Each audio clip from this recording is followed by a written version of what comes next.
मेरी बेटी ने अच्छी शिक्षा ग्रहण कर ली है, अच्छा विद्याध्ययन ग्रहण कर लिया है, तो मेरी बेटी को अभी दहेज के समान की नहीं, मेरी बेटी तो खुद संस्कारित है। जिस घर में जाएगी वहां बंगला बना देगी, जिस घर में जाएगी वहां आभूषण ले आएगी, जिस घर में जाएगी वहां अंबर पितांबर हो जाएंगे। और हम वही सोच लेकर बैठे।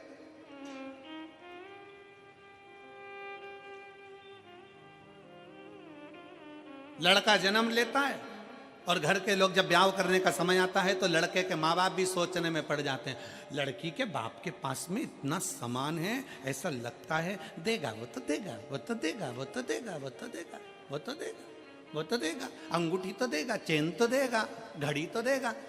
अरे तुम्हें सोचना चाहिए कि लड़की के बाप के पास में कितना भी सामान हो, पर मेरा लड़का इतना बोल्ड है, वो कमाकर अपनी पत्नी को देगा और हमें भी देगा। ये बोल्डता होना चाहिए।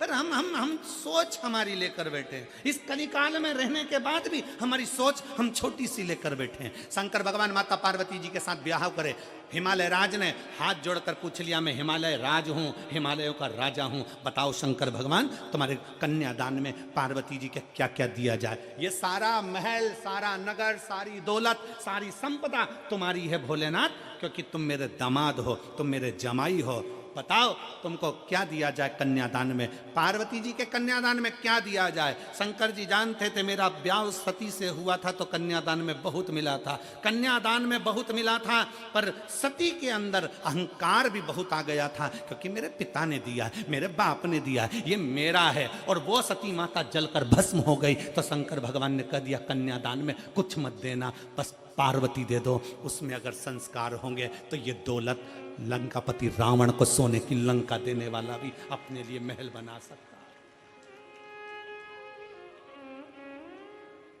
क्या करूं कन्यादान? माता सती को बार बार शंकर भगवान समझाते थे, हे सती अभिमान नहीं करना, हे सती अहंकार मत करना, पर सती कुंभज बाबा के आश्रम में कथा श्रवण करने के लिए गए, माता सती के अंदर अहंकार उत्पन्न हो गया। सती जी को लगा ये कथा वाचने वाला, ये कथा कहने वाला जब मुझको प्रणाम कर रहे हैं,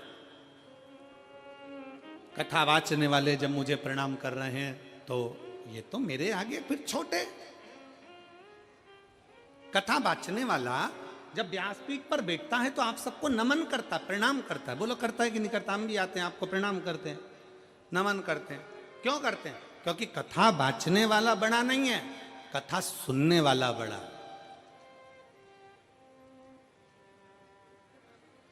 कथा वाचने वाला कभी बड़ा नहीं हो सकता, कथा सुनने वाला बड़ा। और वैसे भी सुनने वाले जितने हैं वो सब जमीन पर बैठते हैं। जमीन पर बैठते हैं तो जिनके पास जमीन होती है लोग उनको जमींदार कहते हैं। तो तुम सब जमींदार हो। कथा वाचने वाला तो चार पाए की चौकी पर बैठा है, जमीन पर बैठे तो जमींदार, चौकी पर बैठे तो चौकीदार। अब तुम जमींदार हो, तुम्हारी मर्जी पड़ी तो बैठे, नहीं तो उठ के चल दिए। तुम जमींदार हो, तुम्हारा मन पड़ा तो पानी की बोतल निकाली, पी गए। जमींदार हो तुम, तो जमीन पे बैठे हो बड़े आनंद से। जमींदार हो, तुम्हारा मन पड़ा तो चाय कूड़ ली, निपटा लिया। जमींदार हो तुम, तो जेब में से निकाल के मल भी लेते हो। जमींदार हो, थोड़ी देर में भजन आएगा तो फटकी भी लगा लोगे। और जैसे ही महाराज जी बोलेंगे हारा, तुम तो जमींदार।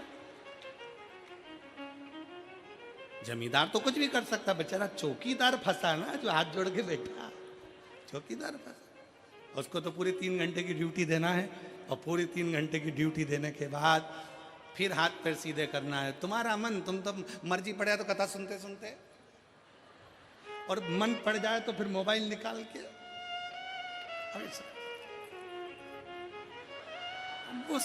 सेल्फी समाओ लेके जाओ। और तो जमींदार हो, जमींदार तो कुछ भी कर सकता। बात तो चौकीदार की अड़ी है, बात चौकीदार की। और आज के जमाने में चौकीदार की बड़ी टेंशन है। पूरा भारत हिला पड़ा चौकीदार के चक्कर में, बड़ी टेंशन चौकीदार। है, वैभव चोरी हो सकता है, सत्ता वापिस चोरी होकर बदल भी सकती है, पर आपके भीतर की विद्वत्ता, जो माँ बाप ज्ञान देते हैं, जो संस्कार देते हैं, जो विद्या अध्ययन आपने करा होता है, वो अपना ज्ञान अपन दूसरे को देकर हो सकता है कि उसको अच्छे लक्ष्य तक पहुंचा सके। और वही माता पार्वती जी का चरित्र कर रहा है।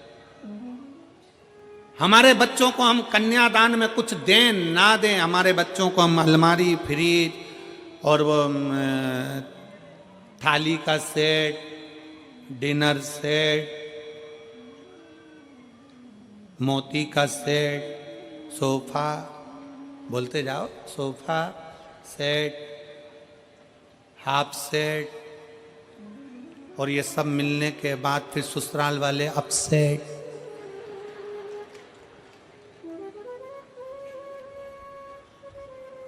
ये सेट देने से अच्छा है अपने बच्चों की विद्या पर ध्यान दिया जाए, शिक्षा पर ध्यान दिया जाए। शिक्षा पर बहुत जरूरी है। मेरे शंकर भगवान की धर्मपत्नी माता पार्वती, शास्त्र कहता है माँ ब्रह्मा जी की धर्मपत्नी माता सरस्वती स्वयं सामने आकर खड़ी हो जाती थी, और पार्वती मैया सम्मुख में आकर जब शब्दों का उच्चारण करना प्रारंभ करती थी तो माता सरस्वती भी स्थिर होकर देखती थी।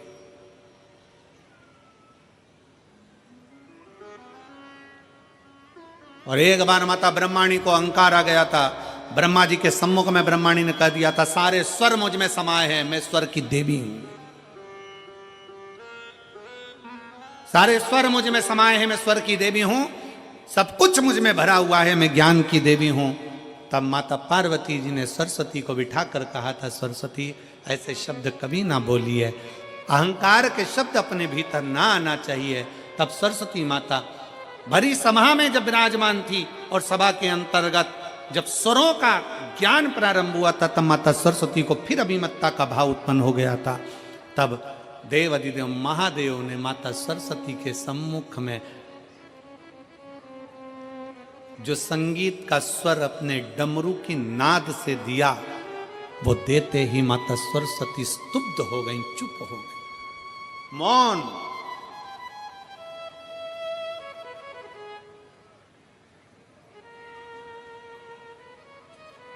स्तुप्त।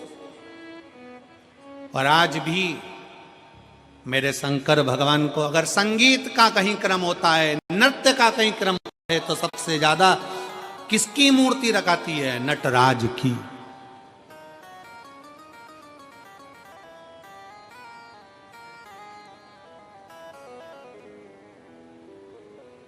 शिक्षा वो आभूषण है, शिक्षा वो हीरा है जो अपने बेटी को, अपने बेटों को जरूर दीजिए, बहुत जरूरी है।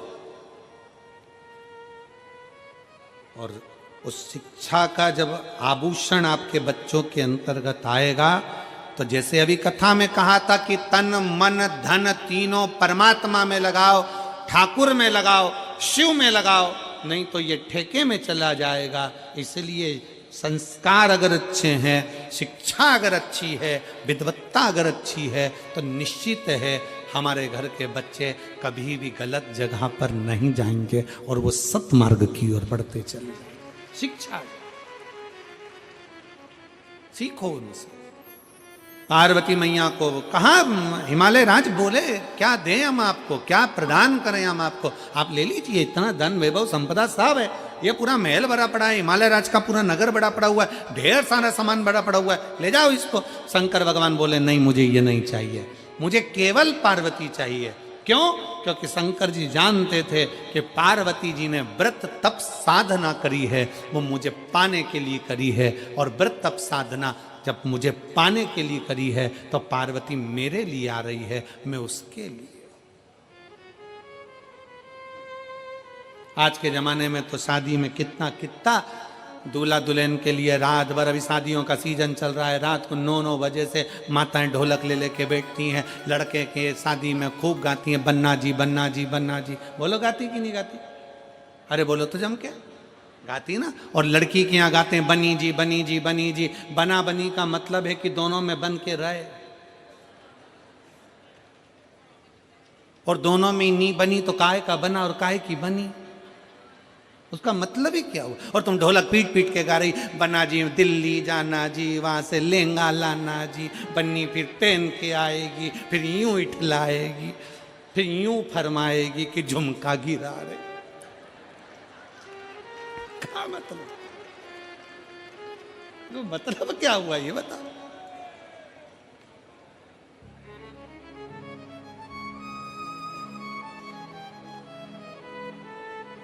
अरे महाराज, शिव तत्व में कहता है भगवान शंकर का सुंदर भाव कहता है, दोनों में बनना चाहिए। शंकर पार्वती का संबंध ही एक ऐसा संबंध है। माता सती बहुत सारा दहेजा लेकर आई थी, खूब सारा सामान लेकर आई थी, क्योंकि सती माता को लगा कि मैं जिस महादेव जी से विवाह कर रही हूँ, शंकर भगवान से विवाह कर रही हूँ, सती माता को लगा कि उनके घर में कुछ नहीं है, मैं सब सामान लेकर जाऊं। पर सती मैया सामान तो ले गई, सामान के साथ में माता सती अपने पिता दक्ष प्रजापति का थोड़ा सा अहंकार भी ले गई, अभिमान भी ले गई। और कभी अभिमान लेकर मत चलो, कभी भी उस अभिमान को छोड़कर चलो। हम यजमान परिवार आशीष जी बंसल जी को इस बात के लिए धन्यवाद देंगे। आशीष बंसल जी जितनी बार सीओर आए, जितनी बार एक दो कथा में भी उनसे मिलना हुआ, तो उन्होंने, हमने जब बातचीत हुई तो उनके शब्दों में हमको एक बात अच्छी लगी कि वो हमेशा एक ही बात कहते थे, गुरुजी हम पूछते मेरठ में व्यवस्था, तो कहे गुरुजी सब भोलेनाथ बैठा है, सब करेगा, शंकर जी बैठा है, सब करेगा। और हमारी जो समिति है केदारेश्वर समिति, गुरुजी बहुत बोल्ड है। उन्होंने ये नहीं कहा कि हम बोल्ड है, उन्होंने ये नहीं कहा कि हम जजमान कर लें या ये कर लें, उन्होंने कहा गुरुजी हमारी केदारेश्वर समिति बहुत बोल्ड है, वो सब कर सकती है, आप चिंता ना करें। शंकर का नाम ही उनकी समिति का है, आप चिंता ना करें, सब होगा। इसको कहते हैं समर्पण, अभिमत्ता को त्याग कर शिव तत्व की प्राप्ति, अहंकार को पटक कर शंकर की प्राप्ति।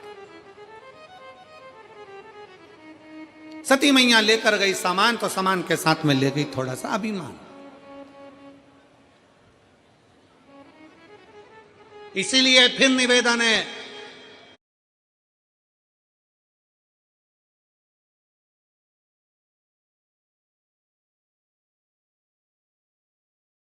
ना तो संस्कार वाली लाना जो हमारे को लेकर चले। हो सकता है कार के साथ थोड़ा सा अहंकार आ जाए, हो सकता है कार के साथ थोड़ा सा अहंकार आ जाए, पर शिव पुराण कहती है कि संस्कार के साथ कभी अहंकार नहीं आता, संस्कार के साथ संस्कार ही रहता है। उसकी भक्ति का बल बढ़ता है, उसके विश्वास का बल बढ़ता है। एक पत्र है, और फिर निवेदन है आप सबसे, शिव महापुराण कथा के माध्यम से एक विनय निवेदन है, किसी को मरने के बाद कंधे पर उठाओ ना उठाओ चलेगा, पर किसी के जीते जी अगर कोई तकलीफ में है तो उसको अपने कंधे का सहारा देकर आगे जरूर बढ़ाओ, जरूर बढ़ाओ। आप उठाएं ना उठाएं, किसी के मरने के बाद आप उसे कंधे पर लें ना लें, पर उसके जीते जी वो तकलीफ में, कष्ट में है, बहुत बहुत तकलीफ में है, प्रयास करो उसको लेकर आगे बढ़ने का प्रयास करो, बढ़ो, प्रयास करो एक भरोसे के साथ।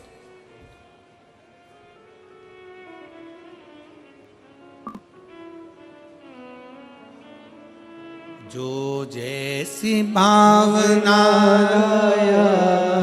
वो वैसा ही फल पाया।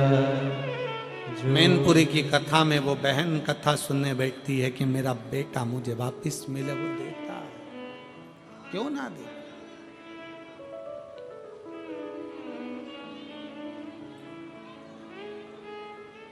कहीं से आए हैं क्या ये लोग?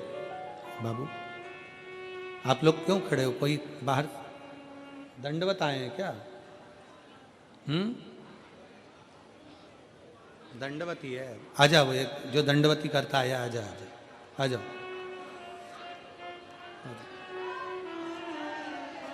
शिव तत्व की प्राप्ति का केंद्र बिंदु है शंकर। शिव महापुराण कथा कहती है, भगवान शंकर का चरित्र कहता है, शिव तत्व कहता है, आपका विश्वास।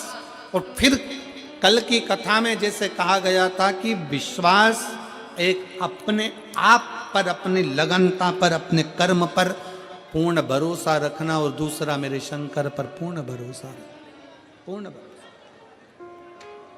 पूर्ण भरोसा शिव पर रखिए। और जब भरोसा प्रबल होगा तो शिव को मिलने में देरी नहीं। सती मैया की कथा कर रही है, माता पार्वती जी का चरित्र कर रहा है कि माता सती सामग्री लेकर गई, पर साथ में अभिमान अहंकार थोड़ा सा लेकर चली गई, जिसके कारण उनका ध्यान भगवान की कथा में नहीं लग पाया, भगवान की कथा में उनका चित्त नहीं लग पाया। कुंभज बाबा कथा कर रहे थे, सती मैया का चित्त नहीं लग पाया, सती मैया का मन उच्चिष्ट हो गया, सती मैया का मन उच्चिष्ट हो गया, उनका ध्यान कथा में नहीं गया। और शिव महापुराण का सबसे बड़ा क्रम है, आप जितनी देर पंडाल में बैठो, भगवान की आरती हो, कर्पूर गौरम हो, शिव आरती तक, जब तक कथा के पंडाल में बैठे हो, तब तक भगवान शंकर की कथा में तुम्हारा चित्त, तुम्हारा मन, तुम्हारा ध्यान रमा होना चाहिए।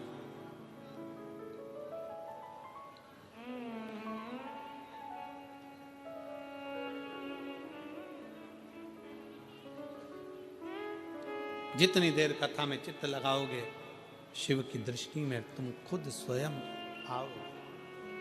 कथा कर रही है, समय आया, मां सती पहुंच तो गई थी भगवान शंकर के पास में, निवास भी करा था माता सती ने, पर कभी कभी कोई कोई शब्द ऐसे हो जाते हैं जिन शब्दों में अभिमतता नजर आने लगती है, अहंकार।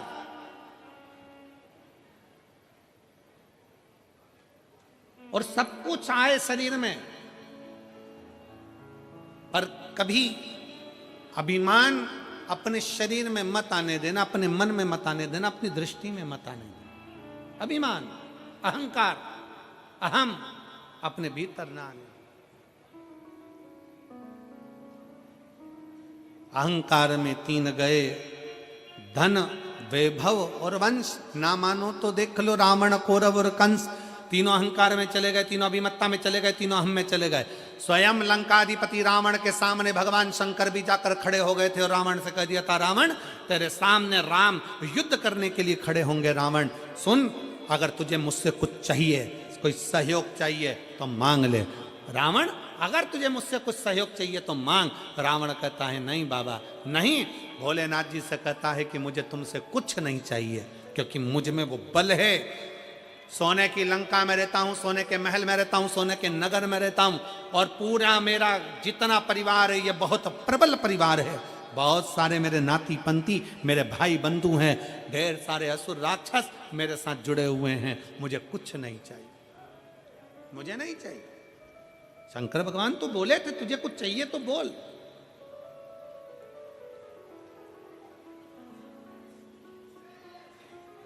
क्या दिया जाए तुमको? तुम युद्ध करने के लिए जाओगे, तुम्हें अगर कुछ चाहिए हो तो बोलो। पर रावण ने कह दिया कि महाराज मुझे अब कुछ नहीं चाहिए, मेरे पास सोने की लंका है, मुझे अब कुछ नहीं चाहिए, मेरे पास में इतना वैभव है, मुझे अब कुछ नहीं चाहिए, मुझे इतना में सब कुछ प्राप्त हो गया, मैं करूंगा तो करूंगा, क्या करूं मैं इसका? मुझे नहीं चाहिए, मुझे ये वैभव, मुझे ये धन कुछ नहीं। और ना भगवान शंकर ने कहा वैभव और धन जाने दे, अगर तुझे युद्ध में राम तेरे सामने होंगे, रावण फिर समझ ले कि राम तेरे सम्मुख में होंगे, अगर युद्ध में कुछ चाहिए हो तो बोल। फिर भी शंकर भगवान के सामने रावण कहता है मैं बड़ा वीर हूं, मैं बड़ा प्रबल हूं, मुझे कुछ नहीं चाहिए, कुछ नहीं, क्या करूंगा मैं लेकर? समझाने का कार्य था भगवान शिव का।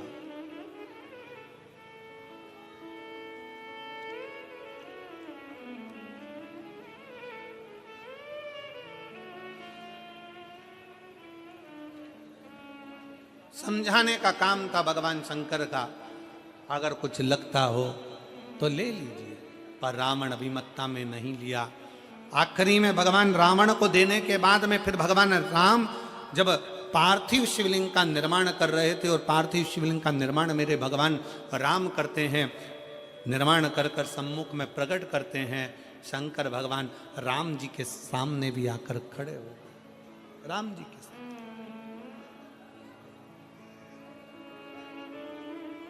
फिर आ गए। और मेरे राम सम्मुख में, राम के सम्मुख में मेरे भगवान शंकर, राम के सम्मुख में मेरे शिव फिर सम्मुख में आ गए, फिर आए।